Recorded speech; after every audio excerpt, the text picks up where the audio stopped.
Kevin McAllister didn't just defend his house, he conducted a full-scale trauma experiment on 2 adult men and somehow avoided prison. Let's do the math. Welcome back to Scientifically Speaking, the Chaos Lab series where we take your favorite movies and shows and evaluate them using real-world science and medical trauma. Today, Home Alone, or as EMS would call it, 2 adult males suffer 36 consecutive workplace accidents. We're going to go track by track, tracking the survival odds as we go. First up, we have the icy steps.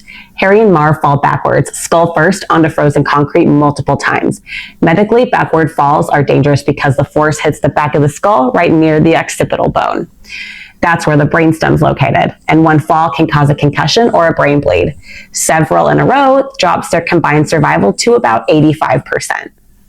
Next, the BB gun ambush, 1 groin shot and 1 forehead hit. This causes intense soft tissue trauma and nerve pain, but it's not usually lethal unless it hits an eye or an artery. Survival stays at about 85%. Then, the red hot doorknob. Harry grabs the glowing metal and gets a 3rd-degree burn. That destroys skin and nerves and massively increases infection risk. He survives, but his odds dip slightly to about 84%. Then, Kevin introduces fire. A blowtorch is held to Harry's scalp for several seconds. This causes deep burns, swelling, and possibly skull damage with risks of burn shock and airway injury. Harry's survival now drops hard to about 63%. He is now medically medium well.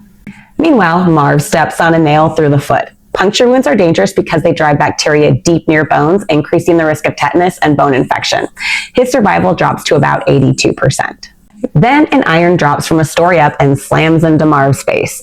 This kind of impact can fracture the skull and cause traumatic brain injury as the brain accelerates inside the skull. His survival falls to about 66%. And up come the micro machines. Both slip and fall again, stacking blunt trauma and increasing concussion and spinal injury. Harry drops to about 60% and Marv to about 63%. Then the paint cans. Heavy cans swing like pendulums and strike them directly in the face. Medically, this is severe blunt force trauma with a high risk of skull fractures and brain hemorrhage. After this, both drop to about 30%. And finally, there's the crowbar hit. Painful rib and soft tissue trauma, but survivable. By the end, Harry sits at about 28% and Marv at 27%, and the odds of both surviving the movie are roughly 7.5%. Scientifically speaking, there's about a 92% chance the wet bandit should have spent Christmas morning in a trauma bay. Science is crafty, science is feral, and science is chaos.